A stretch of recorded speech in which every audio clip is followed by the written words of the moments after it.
नमो अरिहन्ताणं नमो सिद्धाणं नमो आयर्याणं नमो वज्रायाणं नमो लोये सौवसाहुणम् अजर अमर विकल विकारी अविनाशी अनंत गुणधाम नित्य निरंजन भवदुःख भंजन ज्ञान स्वभावी सिद्ध प्रणाम ज्ञान स्वभावी सिद्ध प्रणाम। अनंतानंत सिद्ध भगवान की जय।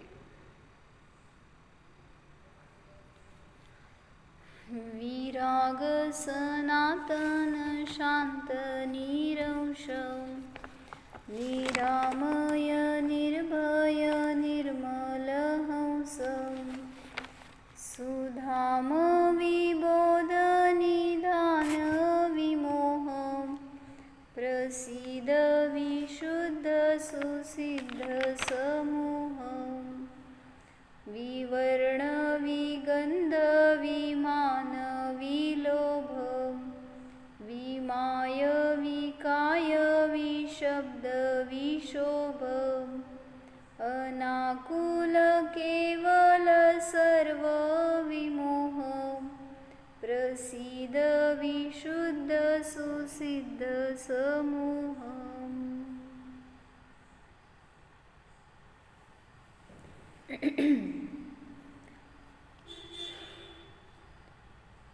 अनाकुल स्वरूपी सिद्ध भगवान सिद्धांचा समूह माझ्यावर प्रसन्न हो अशी एक भावना व्यक्त करत आपण त्यांना नमस्कार करतोय। काय चाललंय? अनाकुल केवल सहज सिद्ध प्रभु का अभिनंदन। अनाकुल हे सिद्ध समूह अनाकुल है। क्यों? क्योंकि अज्ञान से आकुलता होती है। सिद्धों के यहाँ पर अज्ञान नहीं है, अज्ञान का सर्वथा नाश होता है।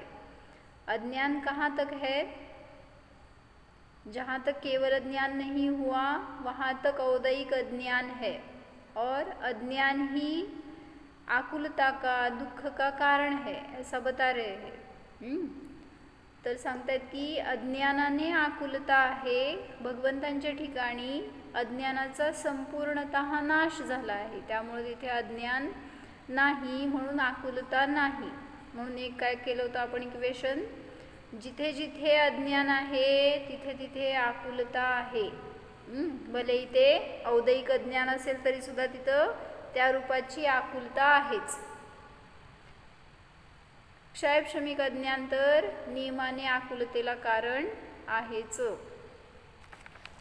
ज्ञानीची आकुलता काय म्हणायचं, थोडी प्रशस्त राग आहे त्या अनुरूप म्हणा, किंवा मग मिथ्यात्वजनित नाही या अपेक्षेने त्या आकुलतेमध्ये भिन्नता आहे।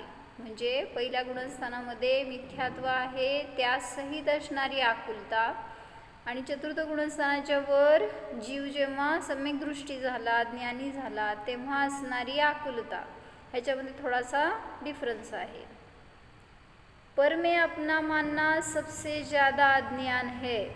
जे पहिल्या गुणस्थानामध्ये मिथ्यात्वजनित अज्ञान आहे ते सगळ्यात मोठं अज्ञान आहे, त्यामुळे तिथं सगळ्यात जास्त आकुलता आहे। जरी सांगितलं की द्रव्यलिंगी मुनी आहेत ते तप करतायत, म्हणजे काय म्हणायचं, सगळ्या परिग्रहाचा त्याग आहे, संयम आहे अंगीकारलेला, विरक्ती आहे परिणामामध्ये, तरी सुद्धा सांगितलं की बहिरंगामध्ये सगळी समानता आहे भावलिंगी मुनींची, पण तरी सुद्धा त्यांना आकुलता का आहे? मग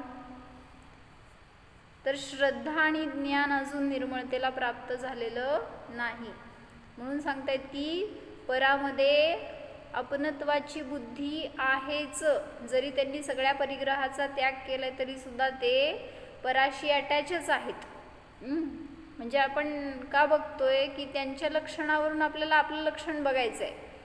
म्हणजे आपल्याला काय गैरसमज व्हायला नको की आपण काय म्हणायचं त्या भावलिंगी संतांपेक्षा सुद्धा भारी आहे किंवा त्या द्रव्यलिंगी संतांपेक्षा आपण भारी आहे हे पण मान्यता नको. म्हणजे सांगतायत की द्रव्यलिंगी जे प्रथम गुणस्थानवरती आहेत तर त्यांच्या ठिकाणी मिथ्यात्वजनित आकुलता आहे आणि जे कोणी भावलिंगी संत आहेत तर ते सगळ्या परिग्रहांनी रहित आहेत. द्रव्यलिंगी आणि भावलिंगी बाह्य अपेक्षेने समान आहेत पण तरी सुद्धा त्यांच्या परिणामामध्ये कथनचित भेद आहे. म्हणून आज हेच बघितलं होतं ना, सकाळी काय सांगितलं होतं की बाह्य वस्तू हे तुमच्या बंधाला कारण नाही. बंधाला कारण काय आहे हो, तर आपले अध्यवसान भाव, आपले परिणाम बंधाला कारण आहेत. ह्याच्यावर सांगितलं होतं की वस्तूला आश्रय करून आपण अध्यवसान भाव करतो. जिथं वस्तू आहे तिथं अध्यवसान भाव आहे, तिथं बंध आहे आणि तिथं दुःख आहे. आणि त्याच्या विरुद्ध वस्तूचा परिग्रह संचय करू नका. म्हणजे परिग्रह जितका आपण जवळ ठेवणार तितकी आकुलता आहेच. म्हणून जितकं त्याच्यापासून दूर राहणार तितकी अनाकुलता आहे. त्याच्यामध्ये असणारे अध्यवसान भाव कमी झाले आणि त्याच्या निमित्तात त्या जीवाला बंध नाही, दुःख नाही हे सांगितलं.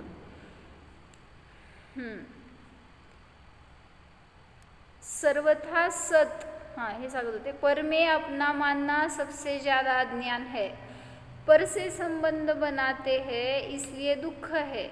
यदि यह बात न हो तो दुःख है क्या. जर पराशी संबंध नाही आहे, आपल्या ज्ञानातून संबंध तुटलाय तर तिथं कुठलं दुःख आहे. त्या समयाला दुःखाचा अंत झाला. मिथ्यात्वजनित अनंतानुबंधित जे काही दुःख होतं तर त्याचा नाश झाला. सर्वथा सत न्यारा न्यारा है. जब सब पदार्थ अत्यंता भाव वाले हैं फिर उनको संबंध वाला मानना सो दुख का मूल है. क्या बताया, जो सब पदार्थ है उनसे हमारा कौन सा भाव है, उनमें हमारा जो भी परिग्रह है आपका उसमें जीव का कौन सा भाव है, तो बता रहे हैं कि अत्यंता भाव है. मतलब वो पदार्थ आपसे सर्वथा भिन्न है, न्यारे है.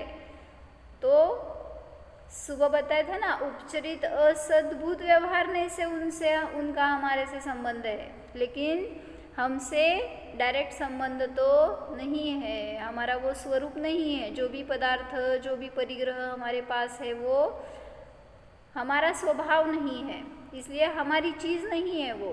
लेकिन हम फिर भी कहते हैं कि मेरा घर, मेरे कपड़े, मेरा परिग्रह ये सब क्या है, मूर्छा है.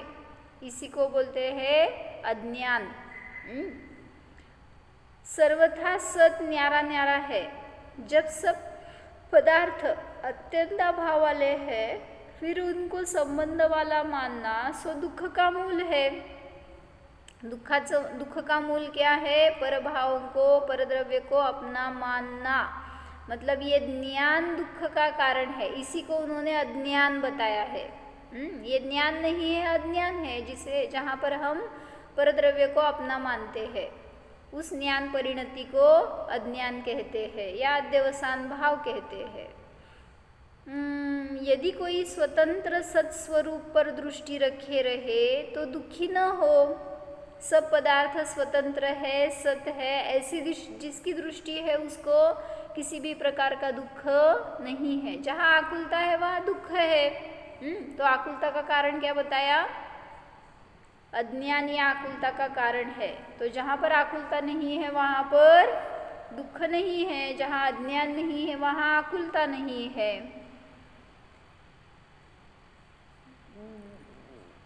यदि कोई स्वतंत्र सत स्वरूप पर दृष्टि रखे रहे तो दुखी न हो. किंतु अज्ञानी ने संयोगों को देखा, दशाओं को देखा, अध्रुव और क्षणिक को देखा। अज्ञानी जीव की दृष्टि कहाँ रहती है? जो भी पदार्थ है, जो भी पर्याय है, उसके ऊपर उसकी दृष्टि रहती है और उसी को अपना स्वरूप मानता है, उसमें अपना सुख दुख मानता है, तो इसी वजह से आकुलित होता है। तो दशाओं पर दृष्टि रहती है, संयोगों को देखता रहता है, अध्रुव क्षणिक को देखा अज्ञानी ने, इसलिए उसको आकुलता है। बताओ आप संयोगों की तरफ देखते हैं कि नहीं?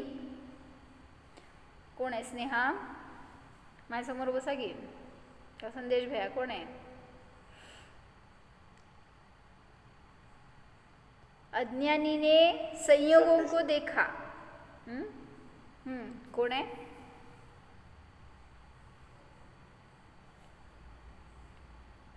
हॅलो, माझ्यासमोर बसा.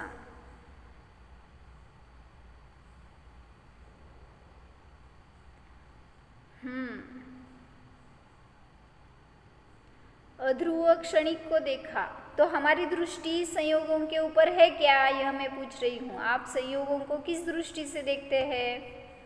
संयोग यानी हमारा अस्तित्व, संयोग से हमें सुख, ये भावना जब तक है तब तक अज्ञान है, दुख है।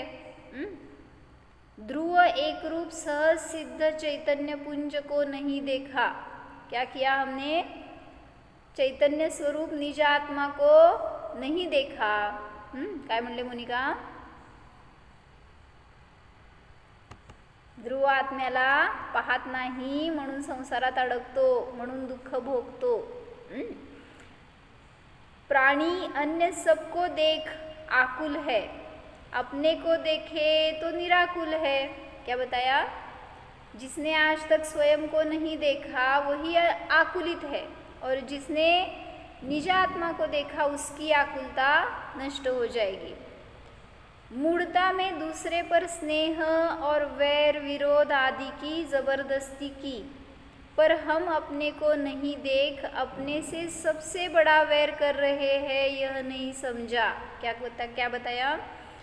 हमने आज तक अज्ञान में किसी को वैरी माना, किसी को स्नेहा माना, मतलब स्नेही माना। तो जो भी वैर का या स्नेह का कारण है तो वो बाहर नहीं है। सबसे बड़ा वैर, सबसे बड़ा शत्रु कौन है? हमारे विचार है। जहाँ हमने उस विचारों में, उस ज्ञान में हमने अपने स्वयं को नहीं देखा, यही सबसे बड़ा वैर है। यह नहीं समझा।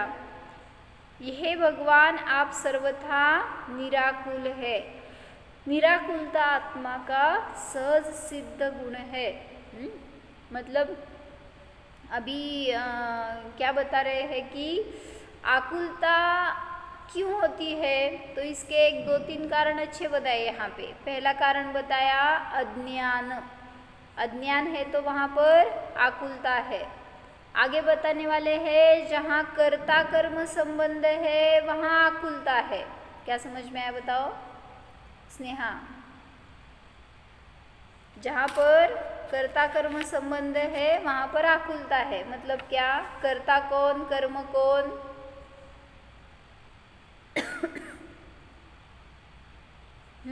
स्वतःकडे कर्ता पण घेतल्यावर आकुलता। कर्ता कौन और कर्म कौन?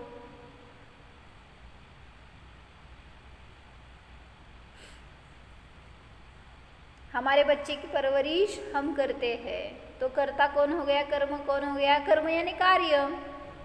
कर्ता हम लोग और कार्य हो रहा है उसके अंदर। ऐसा कब होगा? अज्ञानी की ये समझ है, इसलिए अज्ञान से ही होगा। मतलब मैं करता और वो कर्म, ऐसा संबंध नहीं रहता, लेकिन फिर भी ऐसा मानते हैं, तो ये अज्ञान हो गया। तो इसलिए क्या बताया? जहाँ कर्ता कर्म संबंध है वहाँ आकुलता है, जहाँ अज्ञान है वहाँ आकुलता है। और वस्तु जैसी है वैसी नहीं मानते, ये भी आकुलता का कारण है। नहीं जानते ये नहीं बताया, वस्तु जैसी है वैसे मानते नहीं ये आकुलता का कारण है। जानते नहीं ये अज्ञान हो गया, लेकिन मानते नहीं ये मिथ्या श्रद्धान हो गया। क्या समझ में आया बताओ? मनशते बोला। बाह्य वस्तु को जैसा है वैसा जाने तो ये ज्ञान हो गया, जैसा है वैसा न जाने तो अज्ञान हो गया, और जैसा है वैसा न माने तो उसे क्या बोलते हैं? क्या बोलेंगे?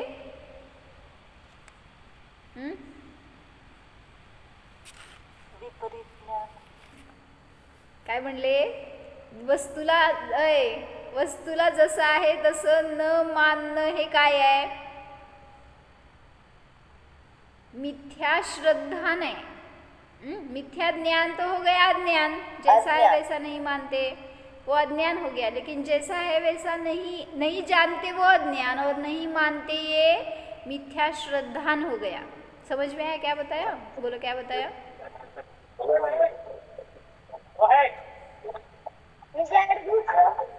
क्या बताया मैंने?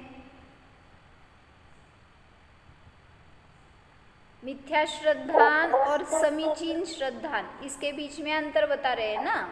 मिथ्या श्रद्धान यानी विपरीत मान्यता, और मिथ्या ज्ञान यानी विपरीत ज्ञान। तो इतना उसमें डिफरेंस है। जैसी वस्तु है वैसी मानते जाओ तो कोई आकुलता नहीं है। जहाँ स्वस्वामी संबंध माना परद्रव्य में, वहाँ ही सब दुख आए। दुख उसका कारण क्या है? परद्रव्य में स्वस्वामी संबंध मानना। मैं स्व और वो मेरा स्वामी। इसलिए समय सार की 206-7 गाथाओं में ऐसे बताया है, 6 नहीं 7, 8, 9 ऐसी गाथाओं में बताए, 7 और 8 में गाथा में, कि कौन दुखी होता है?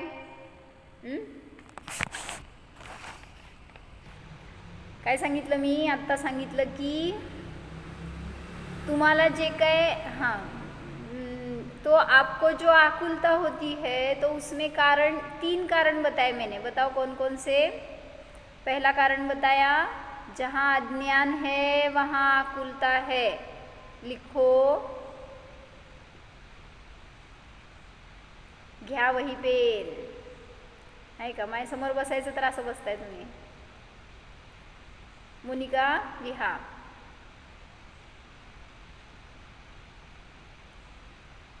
जहाँ आकुलता है, जहाँ अज्ञान है वहाँ आकुलता है।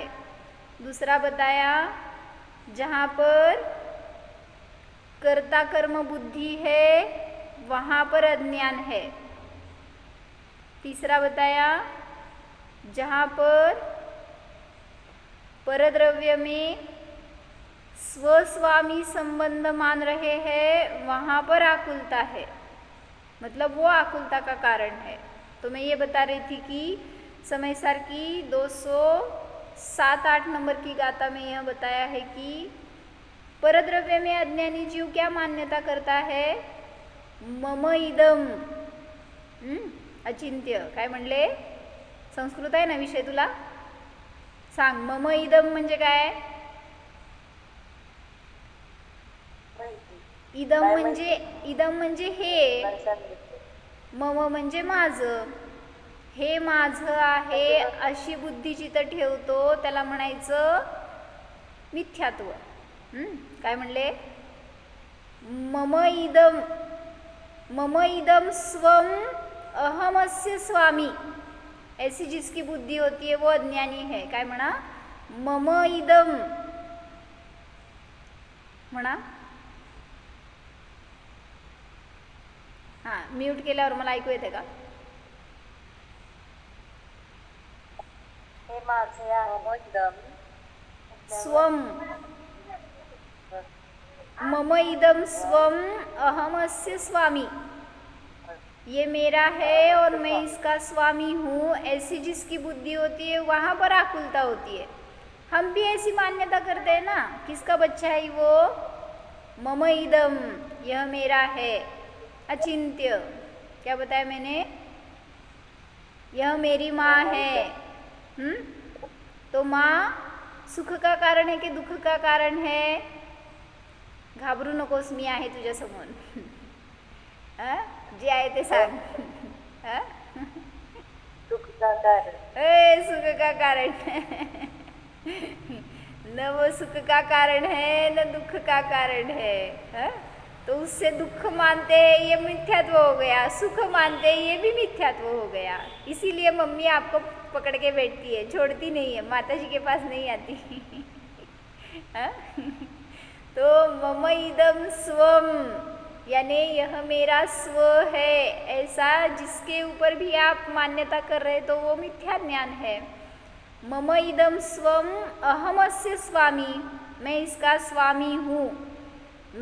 ये मेरा स्व है, मैं इसका स्वामी हूँ, ये मानना मिथ्यात्व है. ऐसा उन दोनों गाथों में बताया है. जैसे मध्यम परिग्रहो यदि तदो अहम जीवदम तु गच्छेज. अगर परिग्रह मेरा है तो मैं भी परिग्रह रूप हो जाऊंगा, यानी मैं अजीव हो जाऊंगा. मेरा परिग्रह क्या है? अचिंत्य. मेरा परिग्रह क्या है? मेरा मतलब तुम्हारा परिग्रह, यानी आपकी कौन सी वस्तु है आपके पास? कौन सी वस्तु है जिसे आप मेरी कहते हैं? अभी ये शर्ट मेरा है, ये क्या नोटबुक मेरी है, ये आपने मेरा ऐसे लगाया ना उसको विशेषण. तो बता रहे हैं अगर वो परिग्रह मेरा हो जाएगा तो मैं उस रूप हो जाना चाहिए मुझे. ऐसा तो नहीं है. ये शरीर भी आप मेरा कह रहे हैं तो शरीर भी आपका नहीं है. अगर आप शरीर को मेरा कहेंगे तो आप शरीर रूप होने चाहिए. है क्या? शरीर किसका है? किसका है? उद्गलाचा. हाँ, तो वो मेरा नहीं है. जिसका है उसको दे दो. क्या मिली रूपाली? शरीर जिसका है उसको दे दो. उसी के पास है, हमारे पास तो है ही नहीं. लेकिन आप क्या कर रहे हैं? उसको ज्ञान से पकड़ कर रखा है उसको और बोल रहे क्या? ये मेरा है. मध्यम परिग्रहो यदि तदो अहम जीवदम तु गच्छेज. अगर वो परिग्रह मेरा हो जाएगा तो मैं अचेतन हो जाऊंगा,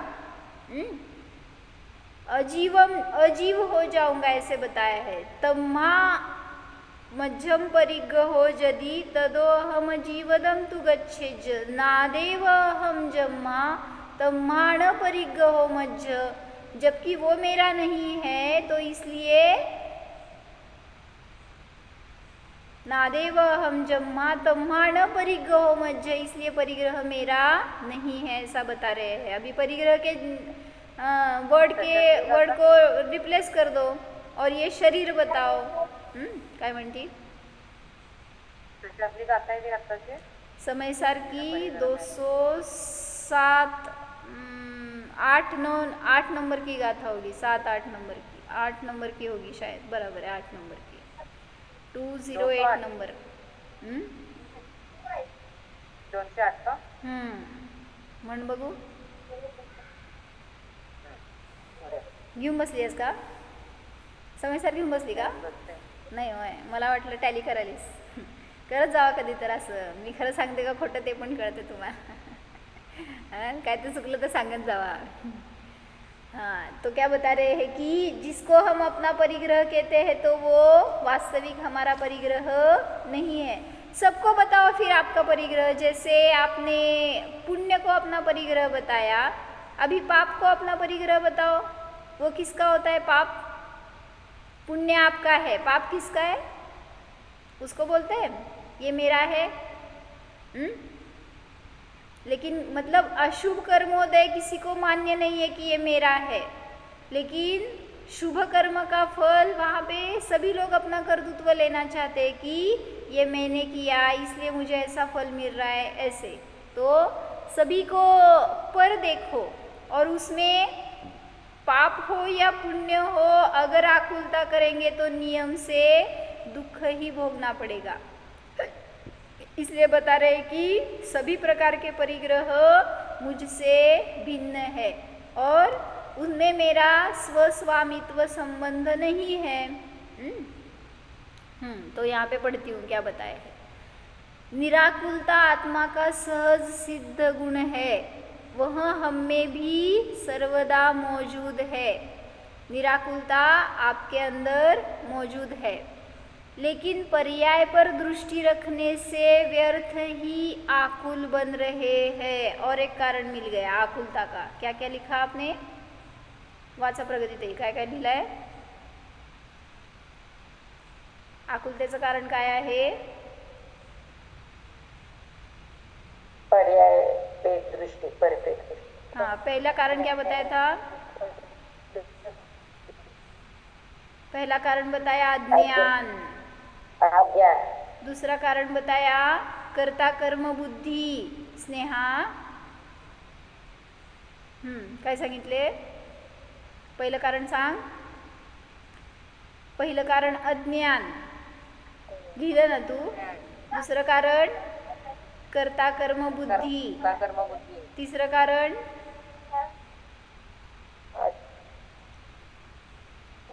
परामध्ये स्वस्वामित्व संबंध मानने। पर में स्वस्वामित्व संबंध मानना, ये तीसरी आकुलता का कारण। अभी बता रहे हैं क्या? अज्ञान हो गया ना पहले।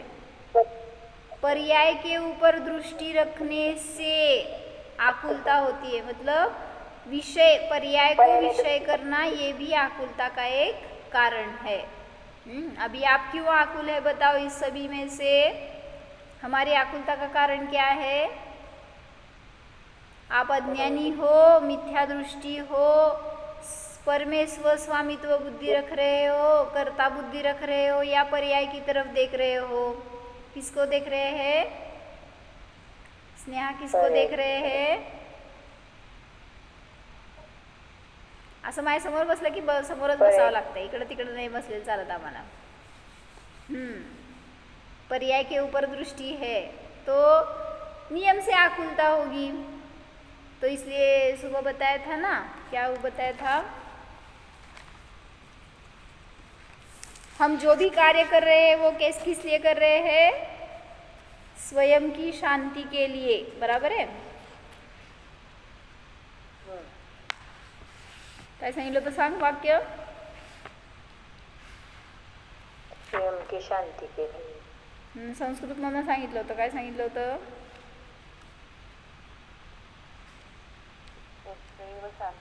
हाँ, स्वस्यैव शांतये। जो भी आप चेष्टा कर रहे हैं ना, मन वचन काय की जो भी चेष्टा कर रहे हैं, तो वो स्वस्यैव शांतये, मतलब स्वयं की शांति के लिए ही कर रहे हैं, ऐसा बताया। तो एक उदाहरण वहाँ पे क्या बताया, किसका है वो आप मुझे बताएंगे, आपको फेमस है वो उदाहरण। एक वकील थे और वो कहीं जा रहे थे और उनके सामने क्या हुआ, किधर गया वो उदाहरण, मुझे दिख नहीं रहा, एक मिनट। हाँ देखा, जज था, जज, वकील नहीं, एक जज था। एक दिन वह अपनी कार में बैठकर अदालत जा रहा था। रास्ते में कीचड़ में पड़े हुए गधे को तड़पते हुए देखा। मतलब आकुलता हुई। जहाँ पर उसने उस गधे को देखा तो उसके अंदर आकुलता उत्पन्न हो गई। कार रुकवाई और स्वयं ही उसको बाहर निकालने के लिए आगे बढ़े। कौन? वो जज। साथ में जो चपरासी था उसने कहा भी कि आप क्यों निकाल रहे हैं, हम निकाल देते हैं, किंतु उसने कुछ बात न सुनते हुए अपने हाथों से ही उस गधे को बाहर निकाला।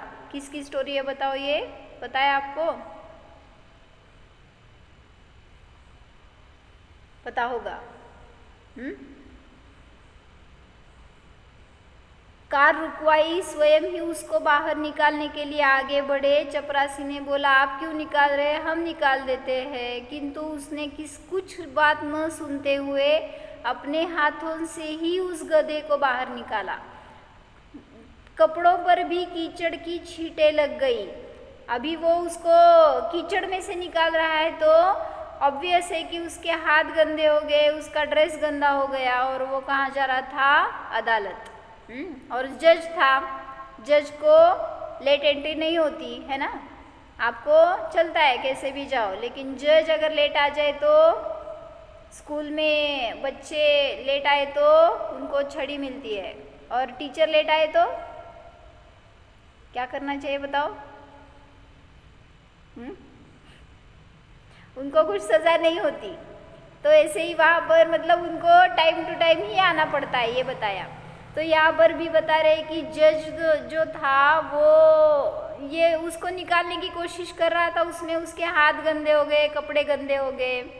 इतना समय नहीं था कि जाकर कपड़े बदल आए, अतः उसी पोशाक में अदालत पहुंच गए।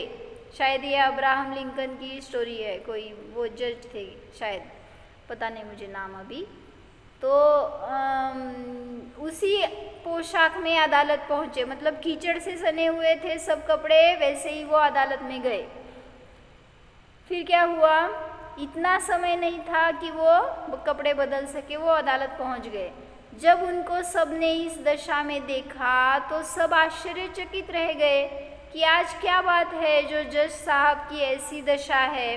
कभी जज साहब ऐसी हालत में नहीं आते, फिर आज ऐसे क्यों आए हैं, ऐसा सब लोग देख रहे हैं। आज क्या बात है जो जज साहब ऐसी दशा में है। आज तक तो कभी भी बिना इस्त्री के कपड़े नहीं देखे, न ही गंदे कपड़े। फिर आज क्या बात हुई? सब लोग सोचने लगे, यानी क्या हुआ बताओ? ये आकुलता का कारण। कौन सा कारण है ये? अभी जो भी हमने गिना है ना, उसमें से कौन सा कारण है बताओ? ऐसा स्टडी करते हैं हम, हमारी आकुलता लेंगे एक कोई तो, और उसमें ये सब 4-5 कारण जो मैंने बताए ना, उसमें से कौन सा कारण वहाँ फिट होता है वो बताना आपको। खाना खाने बैठे हैं और वहाँ पे आपको आकुलता हो गई, बताओ क्यों हो गई? पर को देख के, हाँ, म्हणजे दुसऱ्याला बघून ना। अभी मैंने जो बताया ना आकुलता के कारण, 4-5 कारण बताए ना, उसमें से वो एक कारण लगाओ उधर। हमें आकुलता क्यों हुई? हाँ, पर्याय की तरफ देखा इसलिए आकुलता हुई। अभी वो क्या बता रहे हैं? स्वस्वामी संबंध माना, इसलिए भी आकुलता हुई। हाँ, और क्या बताया था पहले? अज्ञान है इसलिए आकुलता हो गई। मतलब खाना खाने बैठे तो वो उस खाने में हमारी सुख बुद्धि नहीं है, ये भूल गए, मतलब सुख नहीं है, उससे सुख मानते हैं, यही अज्ञान है और यही आकुलता का कारण है। तो क्या हुआ? उस जज के कपड़े को, उसकी हालत को देखकर सबको आकुलता होने लगी है कि आज ये ऐसी दशा में क्यों आए हैं, कभी ये गंदे कपड़े भी नहीं डालते और आज इतने गंदे हालत में क्यों आए हैं। जिनका उनसे वार्तालाप होता था उन्होंने पूछा कि जज साहब क्या बात है, जो भी क्लोज थे ना जज के, तो उन्होंने पूछा आज क्या बात है जो आज ऐसी दशा बना रखी है। साथ वाले नौकर ने संपूर्ण घटना सुनाते हुए बताया कि साहब बड़े दयालु है। किसने बताया? ड्राइवर अकेला ही था उनके साथ, तो ड्राइवर ही बता रहा है कि साहब कैसे है, बड़े दयालु है। रास्ते में गधा फंसा था, मैं उठाने को तैयार था, किंतु इन्होंने कुछ न सुनकर अपने हाथों से ही गधे पर दया की। तो जज साहब बोले नहीं भैया, मतलब वो ड्राइवर बता रहा है कि इन जज साहब ने स्वयं उस गधे को निकाला, इतनी करुणा बुद्धि है, इतनी दया बुद्धि है उनमें, बहुत अच्छे इंसान है, ऐसा ये ड्राइवर बता रहा है। लेकिन अभी जज साहब सामने आए और वो बोल रहे हैं कि नहीं भैया, मैंने जो कुछ भी किया अपना ही उपकार किया है, गधे का नहीं। क्या बताओ, क्या समझ में आया? मैंने जो भी उपकार किया है वो उपकार किया गधे। पर के ऊपर नहीं किया, मैंने तो अपने परिणामों को शांत करने के लिए किया है। इसलिए वो सेंटेंस देख रहे थे ना हम। सुख यहाँ में 5 नंबर का श्लोक है, उसमें बताया है स्वस्यैव शांतये, जो भी मैं चेष्टा करता हूँ वो स्वस्यैव, स्वतः के ही शांति के लिए करता हूँ। तो जो भी मैं अभी ये सुन रहा हूँ, पढ़ रहा हूँ, किस लिए बताओ? क्यों सुन रहे हैं आप? स्वयं के लिए शांतये ऐसा बोलना। क्या आंसर? स्वस्यैव शांतये बोलो। ये इस वाक्य में बोलो, जो भी मैं कर रहा हूँ वो स्वस्यैव शांतये, स्वयं की शांति के लिए ही कर रहा हूँ, इससे दूसरा पर्पस नहीं है। तो उन्होंने क्या किया? गधे को बाहर निकाला। क्यों निकाला उसका कारण बता रहे हैं। मैंने जो कुछ भी किया अपना ही उपकार किया, गधे का नहीं। क्योंकि मुझे उसको देखकर मुझे जो वेदना हुई कि वो कितना दुखी है, ये देखकर मुझे जो वेदना हुई, उस वेदना की शांति के लिए मैंने ये सब किया, ऐसा वो उन्होंने बताया जज साहब ने। तो हम भी ऐसा ही करते हैं, जो भी संसार में क्रिया कर रहे हैं वो स्वयं की शांति के लिए कर रहे हैं, मतलब निराकुलता के लिए कर रहे हैं। तो सिर्फ निराकुलता का विषय अलग है, इसलिए आज तक शांत नहीं हो पाए, निराकुल नहीं हो पाए। इसलिए आज क्या करना है? अपने शांति का विषय खोजना है। कौन सा विषय पकड़ने के बाद हमें शांति मिलेगी? तो बाह्य विषय तो अशांति का ही कारण है। जब हम स्वयं की ओर देखेंगे, स्वयं के ज्ञान को विषय करेंगे, तो ही हमें शांति का अनुभव हो सकता है, हमारा जीवन निराकुल हो सकता है। तो जहाँ पर स्व विषय है वहाँ पर शांति है, जहाँ शांति है वहाँ पर निराकुलता है। इसलिए जिसको निराकुल होना है उसको स्वयं को ध्याना चाहिए। ओम। जानो, यह मैं निराकुल परमात्मा हूँ, परम आनंद स्वरूप हूँ।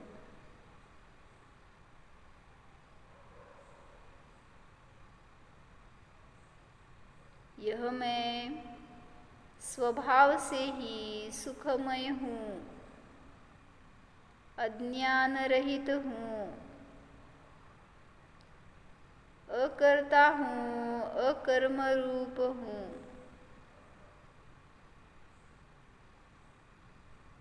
मैं चेतन द्रव्य हूँ, जानो।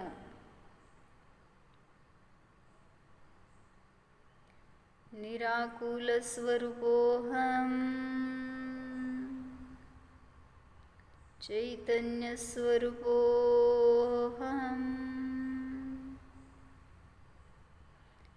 ओम।